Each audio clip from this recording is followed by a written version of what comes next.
الصلاة والسلام عليك يا رحمة للعالمين. الحمد لله رب العالمين والعاقبة للمتقين، والصلاة والسلام على أشرف الأنبياء والمرسلين وخاتم النبيين وشافع المذنبين ورحمة للعالمين. أما بعد فقد قال الله تعالى في كلامه المجيد: أعوذ بالله من الشيطان الرجيم. بسم الله الرحمن الرحيم. يا أيها النبي إنا أرسلناك شاهدا ومبشرا ونذيرا وداعيا إلى الله بإذنه وسراجا منيرا. وقال الله تعالى في آية أخرى: أعوذ بالله من الشيطان الرجيم. وإذ يرفع إبراهيم القواعد من البيت وإسماعيل ربنا تقبل منا إنك أنت السميع العليم. صدق الله المولانا العظيم وصدق رسوله النبي الحبيب الكريم. وقال تعالى في آية أخرى لشان حبيبه الكريم: إن الله وملائكته يصلون على النبي يا أيها الذين آمنوا صلوا عليه وسلموا تسليما. اللهم صل على سيدنا مولانا وعلى آل سيدنا مولانا. सबसे औला व आला हमारा नबी, सबसे बाला व आला हमारा नबी। अल्लाहुम्मा सल्ले अला सय्यिदना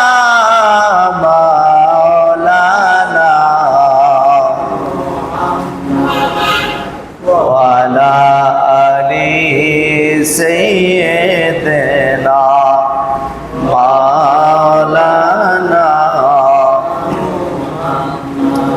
नबी को আপনার ভালোবাসায় আল্লাহর ওলি হওয়া যায়। নবী গো আপনার ভালোবাসায় ওয়াসকরণী জুব্বা পায়। আল্লাহ সাল্লি আলা সাইয়্যিদিনা মাওলানা ওয়ালা আলি সাইয়্যিদিনা মাওলানা। সাল্লাল্লাহু আলাইহি ওয়াসাল্লাম। লা ইলাহা ইল্লাল্লাহ, ও লা ইলাহা ইল্লাল্লাহ, ও লা ও লা ইলাহা হাসবি রাব্বি জাল্লাল্লাহ মা ফি কলবি গায়রুল্লাহ। হাসবি রাব্বি জাল্লাল্লাহ মা ফি কলবি গায়রুল্লাহ। নূর মুহাম্মদ সাল্লাল্লাহু লা ইলাহা ইল্লাল্লাহ, লা ইলাহা ইল্লাল্লাহ, লা ইলাহা ইল্লাল্লাহ।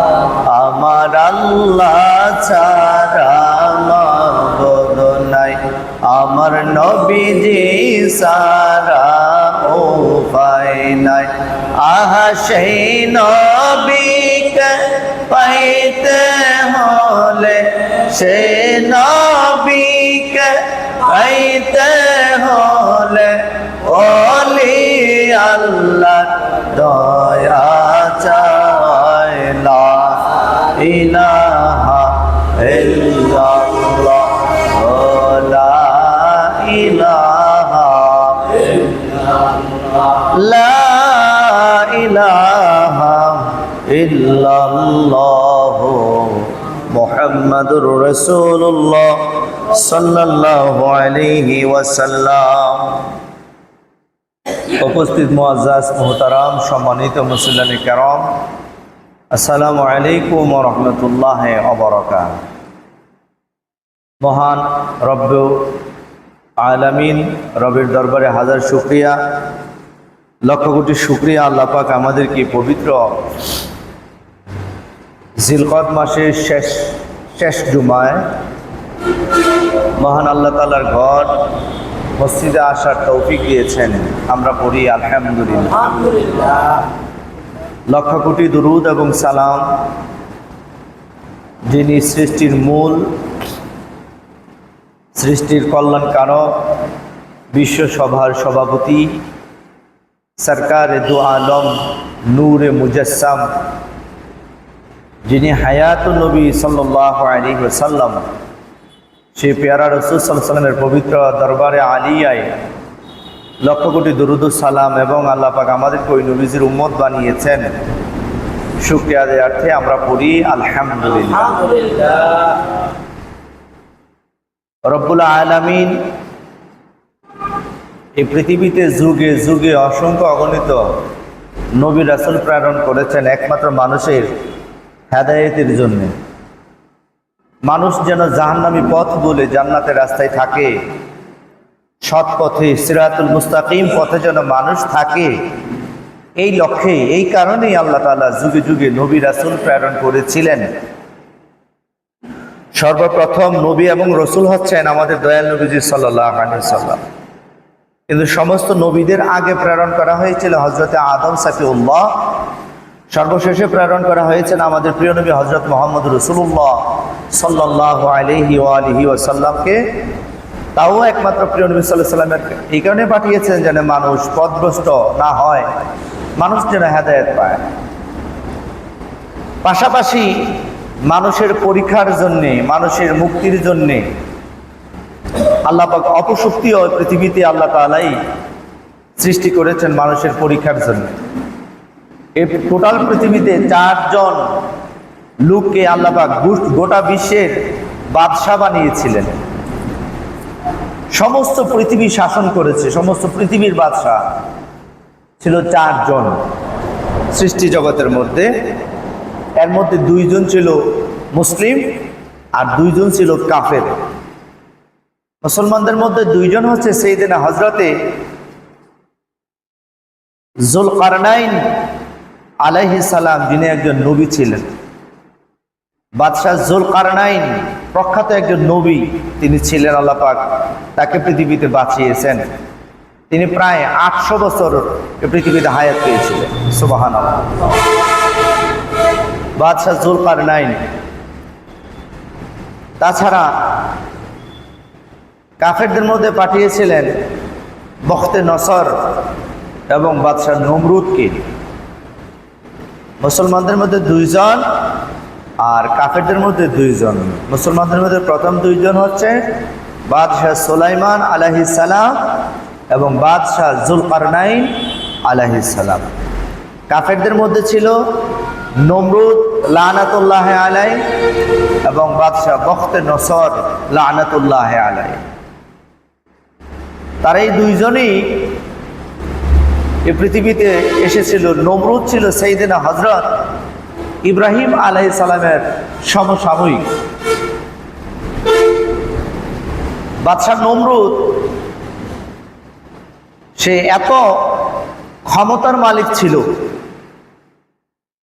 সমস্ত পৃথিবী যত রাষ্ট্র ছিল তখনকার বাদশাহ নমরুদকে ট্যাক্স দিতে হতো, কর দিতে হতো। আর সে চলাফেরা করত শুকুনের উপর, চিলের উপর, পাখার উপর ভর করে ওই বাদশাহ নমরুদে চলাফেরা করত। সে যখন হাঁটতো তার হাতিকে আরো 4টা হাতি ব্যারিকেড দিয়া, মানে একদম স্পেশাল সিকিউরিটির মাধ্যমে সে চলাফেরা করত। সে মাঝখানে হাতি থাকতো, আরো তার চারপাশে 4টা হাতি থাকতো। এই হাতিগুলি সজ্জিত ছিল, সাজানো ছিল কি দ্বারা? হীরা, জহরত, মণি, মুক্তা, স্বর্ণ অলংকার, অর্থাৎ দামি দামি অলংকার দ্বারা হাতির পা থেকে একদম কান পর্যন্ত মোড়ানো ছিল। হাজার হাজার কোটি টাকা, হাজার হাজার কোটি ডলার শুধু হাতির পায়ে আর কানের মধ্যে ঝোলানো থাকতো। বলেন নাউজুবিল্লাহ। এত বিশাল জাঁক জমক আমেজে সে চলাফেরা করতো। অর্থ সম্পদ তো অভাবই ছিল না, হাজার হাজার দাদি দাসী ছিল। ওই নমরুদ সে এত অহংকারী কেন হলো? অর্থ পেয়ে। কারণ একটা কথা আছে, অর্থ হচ্ছে অনর্থের মূল। তো বাদশাহ নমরুদ ছিল অর্থ সম্পদে তার প্রাচুর্যতা ছিল অনেক বেশি। সেই কারণে সে মানুষকে মানুষ মনে করত না। সে পৃথিবীতে হায়াত পাইছিল 1750 বছর। কত বছর? 1750 বছর, অর্থাৎ 17.5 বছর হায়াত পাইছে নমরুদে। তাহলে এত দীর্ঘ বছর হায়াত পাইলে তার মধ্যে দাম্ভিকতা চলে আসছে। তাফসীরের মধ্যে আসছে নমরুদ জীবনে কোনোদিন আসমানের দিকে তাকায় না। আসমানের দিকে তাকায় দোয়া চাইবে তো দূরের কথা, কোনোদিন সে আসমানের দিকে তাকায় নাই। কেন? সে ভাবতো আমি আনা রব্বুকুমুল আলা, আমি বড় খোদা। সুতরাং আমি বড় খোদা হইয়া আমি আসমানের দিকে কেন তাকাবো? আমি আসমানের দিকে তাকাবো না। জীবনে একবার সে আসমানে তাকাইছিল। সেদিন কোনটা? সেটা হচ্ছে যখন নমরুদে আকাশে তীর মারছিল আমার আল্লাহকে হত্যা করার জন্য। বলে নাউজুবিল্লাহ। অনেক লম্বা ঘটনা। সে যখন আকাশে তীর মারছিল, তীর মারতে যায় আকাশের দিকে যে চাইছে ওইটাই তার শেষ চাওয়া। তাছাড়া পৃথিবীতে সে কোনোদিন আসমানের দিকে তাকায় নাই, তার অহংকারের বশত। কারণ যারা অহংকারী তারা মাওলার কাছে দোয়া করতে চায় না। যারা আমার কি দরকার, যারা অহংকার তারা আমি আবার কার কাছে চাবো, সবাই তো আমার কাছে চায়। এরকম অহংকার দাম্ভিকতা যারা থাকে তারা কিন্তু মানুষের কাছে কিছু চায় না, মানুষের কাছে হাত পাতে না। অনেকে আছে অহংকার বশত কারো কাছে কিছু চায় না। আবার অনেক এমন মানুষ আছে তার পকেটে টাকার অভাব নাই, তার পকেটে টাকার অভাব নাই, তার সম্মানের অভাব নাই, তারপরও তার চেয়ে নিচু যারা দিনে আনে দিনে খায় এদের কাছে সময় 100 টাকা 10 টাকা ধার চায়। কেন জানেন? এই কারণে চায় যে সে আমার কাছে ভয়ে আমার কাছে হাওলাত চায় না, আমি তার কাছে চাই। আমি চাইলে সে এটা একদিন আমার কাছে চাইবে। এটা হচ্ছে যারা বুজুর্গ, যারা আল্লাহ বড় মনের অধিকারী তারা চায়। বলেন সুবহানাল্লাহ। মাঝে মাঝে মানুষের কাছে চাইবেন, হাওলাত ধার চাইবেন যে আমার 100 টাকা দেও, তাহলে দেখবেন আরেকদিন সে বিপদে পড়বে। বিপদে পড়ে আপনার কাছে যে কাকা আমার 200 টাকা দেন, হাওলাত দেন। আর না সে আপনার কাছে দরে চাইতো না। এরকম মানুষ আছে না বাবা? অনেক ব্যক্তিত্ব সম্পন্ন মানুষ আছে, কারো কাছে চায় না, কষ্ট করে, অনেক বিপদ কিন্তু এরপরও চায় না। না জানে কি কয়। তো মাঝে মাঝে যারা বড় ধনে যারা ধনী হয়েছেন, মাঝে মাঝে গরিবের কাছে 10 টাকা হাওলাত চাইেন, তার কাছে খুঁজে গিয়ে একটা চা খায়েন, তাহলে আরেক দেশে আপনার পাশে বসে আপনার কাছে একটা চা খাইবে, বলেন আলহামদুলিল্লাহ। তো নমরুদ সারা জীবন মানুষের কাছে চায় নাই। তো নমরুদ রাজপ্রাসাদে এসে বসা, উজির নাজির গণক জাদুকর যারা ছিল, হাজার হাজার জাদুকর গণক জ্যোতিষী ছিল তার দরবারে, সবাই আত্মরায় বসে রয়েছে। তো নমরুদ বলল, কি ব্যাপার, আমার রাজ দরবারে তো তোমরা কোনোদিন মুখ ঘুমটা করে বসে থাকো নাই, সবসময় তোমাদের মুখের মধ্যে হাস্যোজ্জ্বল থাকে, কিন্তু আজকে কি ব্যাপার, তোমাদের সবার মন খারাপ? জ্যোতিষীরা ভয়ে কয় না যে মহারাজ বাদশাহ নামদার আপনার একটা বিপদ ঘনায় আসছে। নমরুদ কয়, আমার বিপদ? এটা আবার কি বলো? জি আপনার বিপদ। কি হয়েছে? আসমানে আজকে এমন একটা তারকা উদয় হয়েছে, এই তারকা সাক্ষী দিচ্ছে, এই তারকা প্রমাণ করছে, আমরা গণনা করে পেয়েছি, আমরা জ্যোতিষীরা গণনা করে পেয়েছি, এই তারা উঠার অর্থ হচ্ছে এমন একজন ব্যক্তি এই বেবিলনে আসবে, এই এলাকার মধ্যে আসবে, যে ছেলেটা আপনার ধ্বংসের কারণ হইব, আপনার ক্ষমতা হারাইবেন, আপনি তার হাতে নিহত হবেন, তার আমলে তার জামানে আপনি নিহত হবেন, এইরকম একটা ছেলে আসছে। নমরুদ কইতেছে, এটা আবার কি ব্যাপার, সে কবে আসবে?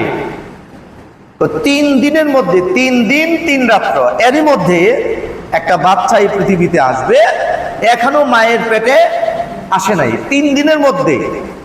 কোন দিন আসে সেটা আমরা জানি না, তবে আমরা গণনা করে পাইছি 3 দিন 3 রাত্রের মধ্যে ওই ছেলেটা পৃথিবীতে আসবে, যা আপনার ধ্বংসের কারণ হবে, সেই চিন্তায় আমরা চিন্তিত আছি। নমরুদ বললেন, তাহলে একটা কাজ করো, এই 3 দিন আমার এই রাজ্যে এলান করে দাও, যাতে করে কোনো স্বামী স্ত্রী রতিক্রিয়ায় লিপ্ত না হয়, স্বামী স্ত্রী যেন একই ঘরে যারা তারা যেন না ঘুমায়, স্বামী স্ত্রী 3 দিনের ভিতরে কোনো মিলন হতে পারবে না, এমনকি 3 দিন বিবাহ সম্পূর্ণ হারাম করে দাও, কেউ বিবাহ শাদী করতেও পারবে না, করাইতেও পারবে না, স্বামী স্ত্রী একসাথে ঘুমাইতেও পারবে না, তাহলে তো আর আসতে পারবে না। কিন্তু আল্লাহ যখন চায় কেউ তাকে ফিরাইয়া রাখতে পারে না। যেইভাবে হোক, সেখানে রাজ দরবারে চাকরি করত তারুখ ছিল হযরত নূহ আলাইহিস সালামের পরে হযরত শাম আলাইহিস সালাম, ওনার সন্তান ছিল 8 জন। এই 8 জনের মধ্যে একজন ছিল তারুখ, আর একটা ছিল আজর। এরকম 8 জন সন্তানের মধ্যে তারুখ ছিল একজন। তারুখ হচ্ছে সাইয়েদনা হযরত ইব্রাহিম আলাইহিস সালামের বাবা। আর কোরআনুল কারীমে যে আজরের কথা বলা হয়েছে, এই আজর হচ্ছে হযরত ইব্রাহিম আলাইহিস সালামের চাচা। তো সময়ে আমরা চাচাকে বাবা বলে সম্বোধন করি। এখনো আরবে যারা থেকে আসছে তারা জানে যে চাচারে আব, ইয়া আব, আন্তা তাল, আন্তা হেনা, এরকম বলে চাচাকে তারা বাবা বলে ডাকে। এটা আরবের একটা রীতি অনুযায়ী। তখনও আরবে চাচাকে অনেকে বাবা বলে ডাকতো, কোরআনুল কারীমে এর প্রমাণ এসেছে। তো তারুখ ছিল রাজ দরবারের, নমরুদের পাহারাদার, রাজ দরবারের পাহারাদার ছিল তারুখ, ওইখানে চাকরি করত। অনেক লম্বা ঘটনা। এই 3 দিনের মধ্যে তারুখ এবং তার বিবি দুইজনের সম্মিলিত ভাবে আল্লাহ তাআলা হযরত তারুখ আলাইহিস সালামের বিবির পেটের মধ্যে হযরত ইব্রাহিম আলাইহিস সালামের মায়ের পেটে ইব্রাহিমকে আল্লাহ পাক পাঠিয়ে দিলেন। সুবহানাল্লাহ। রাখে আল্লাহ, মারে। 3 দিন পরে নমরুদ আবার বুট বসলো, জ্যোতিষী, হাজার হাজার জ্যোতিষী, হাজার হাজার গণক, তারা বসলো, হুজুর কাম হয়ে গেছে, কি হয়েছে? যার জন্য আপনি 3 দিন রেড অ্যালার্ট জারি করছেন, অথচ এই বাচ্চা কিন্তু চলে আসছে, কি বলো? হ্যাঁ, আজকে থেকে 10 মাস পর্যন্ত যত শিশু জন্মগ্রহণ করবে সবাইকে হত্যা করবা, বলে নাউজুবিল্লাহ। আজকে থেকে 1 বছর পর্যন্ত যত বাচ্চা জন্মগ্রহণ করব, একদিন পরে যদি জন্মগ্রহণ করে সব হত্যা করতে হইব, কোনো সারাসার নাই। কিতাবের মধ্যে আছে প্রায় 1 বছরে 5 লক্ষ বাচ্চাদেরকে, নাবালক বাচ্চা, মাসুম বাচ্চাকে নমরুদের বাহিনী তারা সাথে সাথে জবাই করছে, 5 লক্ষ প্রায় বাচ্চা, বলেন নাউজুবিল্লাহ। কেন? উদ্দেশ্য কি? নবী ঠেকানোর জন্য, হযরত ইব্রাহিম আলাইহিস সালামকে ঠেকানোর জন্য। কিন্তু আল্লাহ যাহা চায় তাহা বান্দা কিচ্ছু করতে পারবে না, আল্লাহর মর্জি অনুযায়ী কাজ হয়ে যাবে। তখন ইব্রাহিম আলাইহিস সালাম যখন ইব্রাহিম আলাইহিস সালামের মায়ের পেটে চলে এসেছেন, ইব্রাহিম আলাইহিস সালামের আম্মা হুজুরের পেট আমাদের মাদের মতো পেট বড় হয় নাই, সুবহানাল্লাহ বলবেন না? এবং উনি বয়সে ছিলেন একটু ছোট বাচ্চা, মানে একটু ছোট বয়সে ছিলেন, এই কারণে পেট আরো বড় হয় নাই। পেট স্বাভাবিক অবস্থায় ছিল, মানুষ আঁচ করতে পারতো না। আর ওনার আম্মা হুজুর বাজারে বন্দরে রাস্তাঘাটে খুব কম ঘোরাঘুরি করতো, কারণ একজন নবীর আম্মা হুজুর তিনি কি আর রাস্তাঘাটে ঘোরাঘুরি করতে পারে? রাস্তাঘাটে ঘোরাঘুরি মানে বেসরা দায়ুস মহিলা যারা, তারা রাস্তার মধ্যে ঘোরাফেরা করে নিজের সৌন্দর্য প্রদর্শন করে।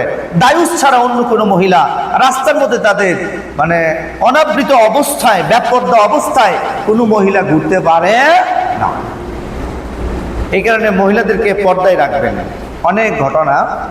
তো হযরত ইব্রাহিম আলাইহিস সালামের আম্মা হুজুর তিনাকে যখন ইব্রাহিমকে যখন প্রসব করবেন, আল্লাহ তাআলা তাকে এলকা করে দিলেন যে তুমি ইব্রাহিমকে যদি বাঁচাইতে চাও এই বাচ্চাকে গর্তের ভেতরে চলে যাও। অনেক এখানে কথা আসছে, অনেক লম্বা লম্বা ঘটনা আসছে এখানে। তারপরে তার আম্মা হুজুর গর্তে চলে গেলেন। নির্দিষ্ট সময়ে আল্লাহ তাআলা সাইয়েদনা হযরত ইব্রাহিম আলাইহিস সালামকে এই পৃথিবীতে আল্লাহ তাআলা পাঠিয়েছেন, জন্মগ্রহণ করলেন। কোথায়? গর্তের ভেতরে, যেখানে কোনো নার্স নাই, অন্য কোনো মহিলা নাই। আল্লাহ তাআলা কুদরতি ভাবে জান্নাতি ফেরেশতার মাধ্যমে, হুর গিলমানের মাধ্যমে সাইয়েদনা হযরত ইব্রাহিম আলাইহিস সালামের ভূমিষ্ঠতা আল্লাহ তাআলা নিজে করিয়েছেন। বলেন সুবহান। মা বাচ্চাকে রেখে বুকের দুগ্ধ পান করে বাচ্চাকে রেখে গর্ত থেকে বের হয়ে যাইতেন। গর্ত থেকে বের হয়ে যাইতেন, আরেকটা পাথর আইসা, কুদরতি একটা পাথর অটোমেটিক এই গর্তের মধ্যে আসার পাথর আইসা জমা হইতো। সুবহানাল্লাহ বলেন। পাথর আইসা জমা হইতো। এইভাবে চলতে লাগলো। তাফসীরের মধ্যে আসছে 1 না 2 না 3 না, দুইটা রাওয়ায়াত। একটা রাওয়ায়াত হচ্ছে 7 বছর, আর একটা রাওয়ায়াতের মধ্যে আসছে 13 বছর। অর্থাৎ তিনি 7 থেকে 13 বছর, এই 13 বছর তিনি গর্তের ভিতরে বড় হয়েছেন। বাহিরে কোনোদিন তিনি আকাশের চন্দ্র তারকা এগুলো কিছু দেখেন নাই। বয়স যখন ধরেন আমরা 7 বছর ধরে নিলাম, 7 বছর পরে যখন ইব্রাহিম আলাইহিস সালাম যখন গর্ত থেকে বের হলেন, তখন তিনি গর্ত থেকে বের হয়ে আল্লাহ তাআলা যখন তিনি বের হলেন তখন ছিল রাত্র। আল্লাহ বলতেছেন ইব্রাহিম যখন গর্ত থেকে বের হয় তখন ছিল রাত্র। দেখেন আল্লাহ বলেন ফালাম্মা জান্না আলাইহিল লাইলু রাওয়া কাওকাবান ক্বালা হাযা রাব্বি ফালাম্মা আফালা ক্বালা লা উহিব্বুল আফিলিন।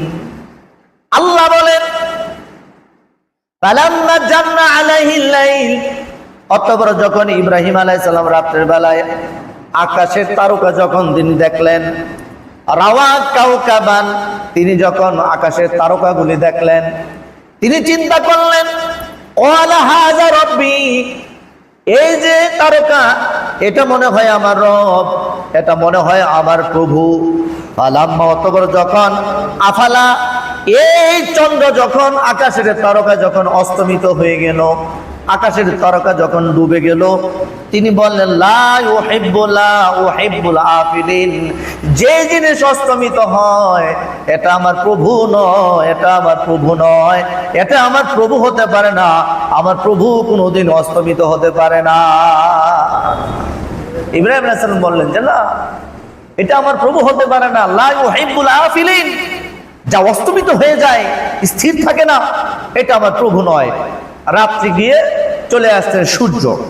আল্লাহ তাআলা বলেন ফালাম্মা রাআল কমারা, যখন তিনি চন্দ্র দেখলেন, চন্দ্র দেখে বললেন বাজিগান, একদম পূর্ণিমার চন্দ্র যখন তিনি দেখলেন ক্বালা হাযা রাব্বি, এটা আমার রব, এটা আমার প্রভু। ফালাম্মা আফালা, অতঃপর চন্দ্র যখন অস্তমিত হলেন, ক্বালা লা ইল্লাম ইয়াহদিনি রাব্বি লাকুনান্না মিনাল কওমিদ দাল্লিন, না না না, এই চন্দ্র আমার প্রভু হতে পারে না।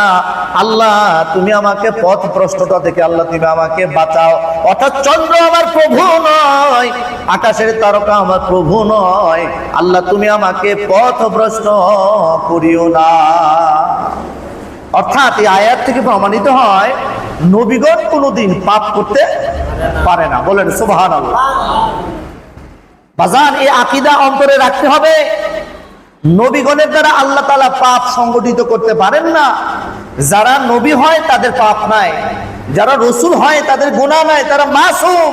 এই কারণে সাইয়েদনা ইব্রাহিম আলাইহিস সালাম থেকে শুরু করে আমাদের প্রিয় নবী সাল্লাল্লাহু আলাইহি ওয়াসাল্লাম পর্যন্ত যত নবী রাসূল পৃথিবীতে এসেছেন তারা সবাই মাসুম, নিষ্পাপ ছিলেন। বলেন সুবহানাল্লাহ।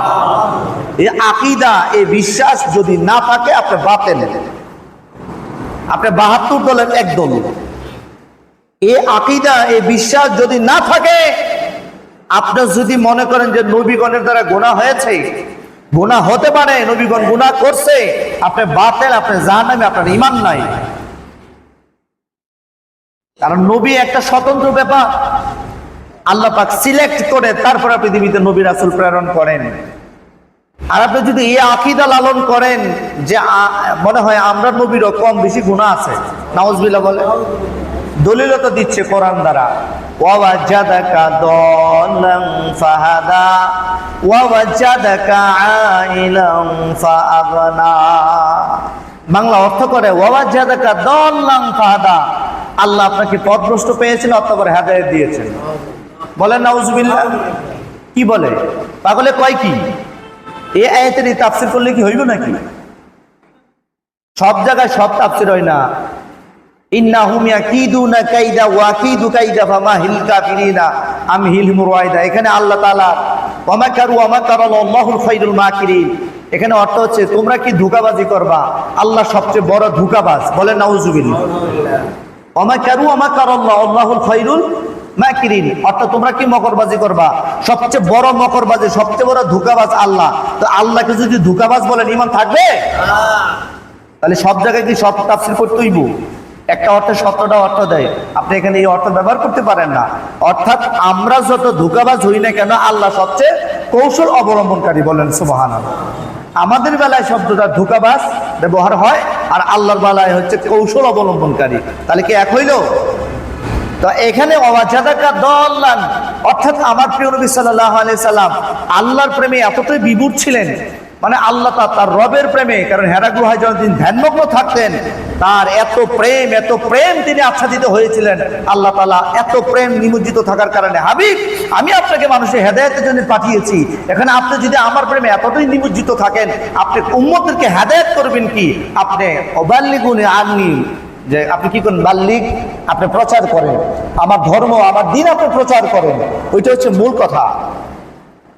তাহলে আমাদের আকীদা হচ্ছে কোন নবীগণের কোনো গুনাহ নেই, কোন রসুলগণের কোনো গুনাহ নেই। যদি এই আকীদা বিশ্বাস করেন যে নবী রাসূলের গুনাহ আছে, আমার প্রিয় নবী সাল্লাল্লাহু আলাইহি ওয়াসাল্লামের গুনাহ আছে, আপনি বাতিল, আপনি জাহান্নামী, আপনি পথভ্রষ্ট। যতক্ষণ পর্যন্ত এটা না শুধরাবেন আপনি সাচ্চা মুসলিম হতে পারবেন না। তারপরে হযরত ইব্রাহিম আলাইহিস সালাম তিনি বললেন, এটা আমার প্রভু নয়। চন্দ্র দেখলাম, সূর্য, তারপর তারকা দেখলাম, এটা আমার প্রভু নয়। পরবর্তীতে কথা আল্লাহ তাআলা আবার বললেন, ইব্রাহিম আলাইহিস সালাম যখন আবার দেখলেন, ফালাম্মা রা'a আশ-শামসা বাযিগান ক্বালা হাযা রাব্বি হাযা আকবারু ফালাম্মা আফালাত ক্বালা ইয়া কওমি ইন্নী বারিউম মিম্মা তুশরিকুন ইন্নী ওয়াজ্জাহতু ওয়াজহিয়া লিল্লাযী ফাতারাস সামাওয়াতি ওয়াল আরদা হানিফাও ওয়া মা আনা মিনাল মুশরিকিন। সুবহানাল্লাহ। আল্লাহ তাআলা বলতেছেন, যখন ইব্রাহিম আলাইহিস সালাম সূর্য দেখলো, কারণ চন্দ্র এবং তারকার চেয়ে সূর্যের পাওয়ার বেশি, এটা আলোক উজ্জ্বল বেশি, এটা তাপ বিকিরণ করে বেশি, তাপ দেয় বেশি, তখন আবার ইব্রাহিম আলাইহিস সালাম বলল যে এত বড় সূর্য উঠলো, এটা মনে হয় হাযা আকবারু, এটা সবচেয়ে বড়, এটা কি আমার প্রভু? আবার বললেন যে না, ইয়া কওমি ইন্নী বারিউম মিম্মা তুশরিকুন, হে আমার সম্প্রদায়গণ, হে আমার সম্প্রদায়, নিশ্চয়ই আমি মুশরিক থেকে, শিরককারী থেকে আমি বঞ্চিত আছি, আমি শিরক করব না। নিশ্চয়ই আমি আমার চেহারা, আমি আমার রবের দিকে ফিরিয়ে দিচ্ছি, যিনি আসমান এবং জমিনের মালিক। লাহু মুলকুস সামাওয়াতি ওয়াল আরদ, আসমান এবং জমিন যার জন্য, আমি সেই রবের দিকে, আমি আমার চেহারা, আমি আমার আকীদা ঈমান যা আছে আমার রবের দিকে আমি ফিরাচ্ছি। আমি তোমরা যে কাজ করো, তোমরা যে মূর্তি পূজা করো, এই মূর্তি পূজায় আমি ইব্রাহিম আলাইহিস সালাম নাই। বলেন সুবহান। তো নমরুদের বাহিনীরা তারা মূর্তি পূজায় লিপ্ত ছিল। মূর্তি পূজা ইসলামে হারাম, মূর্তি পূজা ইসলামে হারাম। যে কোনো মানুষকে সেজদা দেওয়া হারাম। মূর্তিকে যদি কেউ রবের প্রতিকৃতি মনে করে, হারাম, শিরক, বিলকুল শিরক। আর এই শিরককারী কোনোদিন আল্লাহ তাআলা শিরককারীকে মাফ করবেন না। শিরককারী জাহান্নামে যাবে, শিরককারী কোনোদিন বাঁচতে পারে না, তার নেক সব বরবাদ হয়ে যায়, নেকি অবশিষ্ট তার থাকে না। তো ইব্রাহিম আলাইহিস সালাম আস্তে আস্তে আস্তে আস্তে বড় হতে লাগলেন। তার মা তাকে 13 বছরের মধ্যে গর্ভ থেকে বের করে বাসায় নিয়ে গেলেন। বাসায় নেওয়া যাওয়ার পরেই নমরুদের বাহিনীর সাথে তার তর্ক বিতর্ক শুরু হতে লাগলো। ইব্রাহিম আলাইহিস সালাম বলতেছেন যে তোমরা যেটার ইবাদত করো, এটা না হাসতে পারে, না কাঁপতে পারে, না ঘুমাইতে পারে, এটার অনুভূতি শক্তি নাই, অথচ তোমরা এটার ইবাদত করছো। নমরুদের বাহিনীরা তালা বলছে এটা আমাদের প্রভু, এটা আমাদের রব, এগুলি আমাদের প্রভু। 49 কোটি 99 লক্ষ প্রভু আছে তাদের। বলেন নাউজুবিল্লাহ। ইব্রাহিম আলাইহিস সালাম বলেন যে না, ইন্নী ওয়াজহাতু ওয়াজহিয়া লিল্লাযী ফাতারাস সামাওয়াতি ওয়াল আরদা হানিফা ওয়া মা আনা মিনাল মুশরিকিন। আমি মুশরিকদের অন্তর্ভুক্ত নই, আমি একমাত্র আমার রবের দিকে ফিরাচ্ছি। তোমরা যাকে প্রভু বলে বিশ্বাস করছো, এগুলি আসলে প্রভু নয়। তখন নমরুদের সাথে তার তর্কাতর্কি হয়। বাদশাহ বললেন যে তুমি যে তোমার যে রবের কথা বলো, তোমার ওই রবের বৈশিষ্ট্য কি? ইব্রাহিম আলাইহিস সালাম বললেন আমার প্রভুর বৈশিষ্ট্য হচ্ছে তিনি জীবিতকে মৃত করতে পারেন, আবার মৃতকে তিনি জীবিত করতে পারেন। সুবহানাল্লাহ। তখন নমরুদ বলল এটা একটা কথা হলো, এটা তো আমিও পারি। কিরকম? ওই নমরুদ জেলখানা থেকে 2টা আসামি ডেকে আনলো। যেটা অপরাধী তার বললো যে তুমি খালাস, যেটা অপরাধী এটাকে বললো কি তুমি খালাস, আর যেটা নিষ্পাপ নির্দোষ কোনো এমনিতেই তারা জেলখানার মধ্যে বন্দি করে রাখছে। জেলখানার মধ্যে এমনিতে বন্দি করে রাখে না, মাঝে মাঝে এমনিতে বন্দি করে রাখছে। এটারে কয় এই জল্লাদ, এটা শোয়া গলা কাটছে, একটারে মুক্তি করে দিছে। নমরুদ কয় দেখছো ইব্রাহিম, আমি বাঁচাইতেও পারি, আমি মারতেও পারি। বলেন না নাউজুবিল্লাহ। তাহলে বাঁচানো আর মারার সে কি অর্থ বুঝছে? সে অর্থ বুঝে নাই। যদি বুঝতো তাহলে বোকামি কাজ করতো না। কারণ যারা আল্লাহ রাসূলের পথ থেকে দূরে সরে যায় তাদের মেজাজ এগুলি সব বিকৃত হয়ে যায়, ভালো মন্দ যাচাই করতে পারে না। তখন ইব্রাহিম আলাইহিস সালাম বললেন আরে বোকা, আমি তো এই বাঁচা এই মরার কথা বলি নাই, আমি তো অন্যটা বলছি। তো কোনটা বলছো? সে বুঝে না। তখন ইব্রাহিম আলাইহিস সালাম বললেন আমার প্রভু ওই যিনি পূর্ব আকাশে পূর্ব দিগন্তে সূর্য উঠান, পশ্চিমে যিনি অস্ত নেওয়ান, তিনি আমার প্রভু। তুই যদি খোদা হস তাহলে আজকে একটা কাজ কর, তুই সূর্য পশ্চিম আকাশে উঠাবি, পূর্ব আকাশে তুই অস্তমিত যাবি, পারবি নি? নমরুদ ঘরে মিশি শুরু করছে, না এটা আমার দ্বারা সম্ভব না, এটা আমার দ্বারা সম্ভব না। তারপর থেকে ইব্রাহিম আলাইহিস সালামের সাথে নমরুদের প্রকাশ্যভাবে দুশ্মনী আরম্ভ হতে লাগলো। বলেন নাউযুবিল্লাহ। আমরা আরেকটু বাকি কথাটা শুনি। আল্লাহুম্মা সাল্লি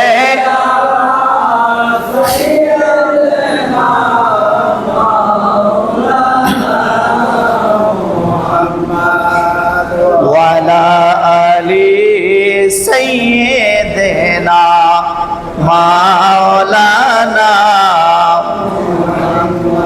আল্লাহ তুমি দয়া করো, নসিব করো মদিনা, নবীজিকে না দেখাইয়া কবর দেশে নিও না আল্লাহ। মাশাআল্লাহ।